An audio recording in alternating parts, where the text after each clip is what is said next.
दुकानदार ने किया अहाना के खिलाफ पुलिस केस और पुलिस आई दुर्गा के बड़े बेटे को गिरफ्तार करने के लिए। बड़े घर की छोटी बहू के आने वाले धमाकेदार ट्रैक में जहां अहाना की मेहनत, उसका ईमान और उसका आत्मविश्वास एक बहुत बड़ी साजिश के जाल में फंसने वाला है। सुबह का वक्त था। आंगन में मिट्टी की खुशबू बिखरी हुई थी। अहाना, मिली और बाकी बहुएं अपनी नई मूर्तियों की आखिरी फिनिशिंग कर रही थीं।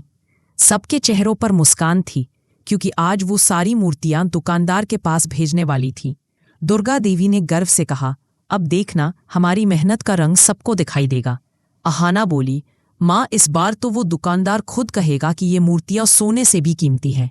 सब खुश थे, लेकिन उन्हें जरा भी अंदाजा नहीं था कि उनकी मेहनत को किसी की बदनीयती डुबोने वाली है। शाम होते होते सब कुछ बदल गया। दुकानदार का फोन आया और उसकी आवाज में गुस्सा भरा था। तुम लोगों ने मुझे धोखा दिया, सारी मूर्तियां टूटी हुई निकली। अहाना के कानों में जैसे बम फट गया। क्या? उसने कांपती आवाज में कहा। हमारी मूर्तियां तो बिल्कुल सही थीं। आपने खुद चेक की थी। दुकानदार बोला, मुझे कोई बहाना नहीं चाहिए। मेरी दुकान का नुकसान हुआ है। 5,000 रुपए दो, वरना मैं पुलिस बुला लूंगा। ये सुनकर घर में हड़कंप मच गया। दुर्गा देवी के बड़े बेटे विक्रम ने कहा, हम खुद चलते हैं दुकान पर, सब सामने साफ करेंगे। और फिर अहाना, मिली, दुर्गा देवी और विक्रम दुकान की ओर निकल पड़े, बिना जाने कि वहां कौन सा तूफान उनका इंतजार कर रहा है। दुकान पर पहुंचते ही दुकानदार चिल्लाने लगा, देखिए सब लोग, ये वही लोग हैं जिन्होंने टूटी मूर्तियां बेची।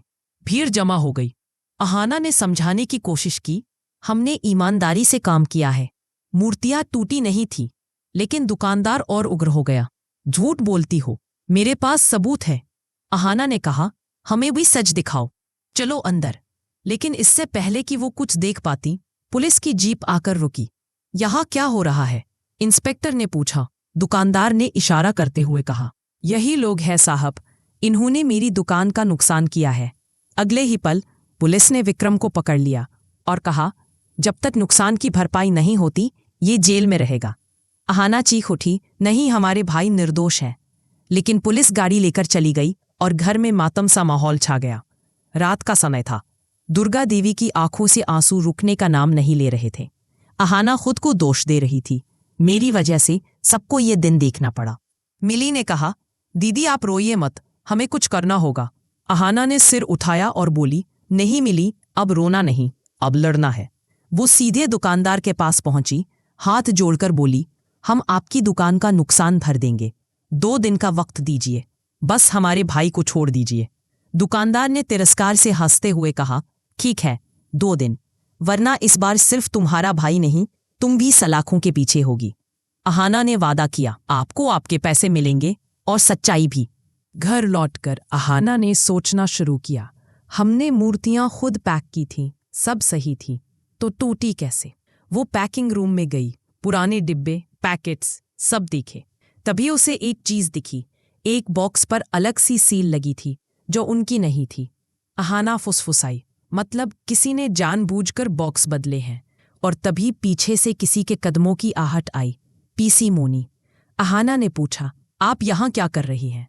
पीसी मोनी घबरा गईं। मैं तो बस देख रही थी। अहाना की आंखों में शक की चमक उभरी। क्या ये साजिश उसी की थी, या फिर दुकानदार ने किसी के कहने पर झूठ फैलाया था? अगली सुबह अहाना थाने गई। वहां उसने दुकानदार के सीसीटीवी फुटेज निकलवाए।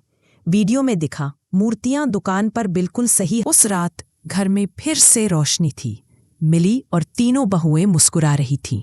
दुर्गा देवी बोली, अहाना, तूने न सिर्फ अपने भाई को बचाया, बल्कि ये भी साबित कर दिया कि सच्चाई में कितनी ताकत होती है। अहाना मुस्कुराई, माँ, जिसने मिट्टी से मूर्तियां गढ़ना सीखा है, वो हालात से हारना नहीं जानती। घर की हवा में फिर से उम्मीद की खुशबू भर गई। लेकिन शायद कहानी यही खत्म नहीं होती, क्योंकि अब अहाना जान चुकी थी, घर के भीतर ही कोई है जो उसे गिराने की कोशिश कर रहा है। अगर आप भी अहाना की ईमानदारी और हिम्मत के फैन हैं, तो इस वीडियो को लाइक करें, कमेंट करें और चैनल को सब्सक्राइब करना न भूलें।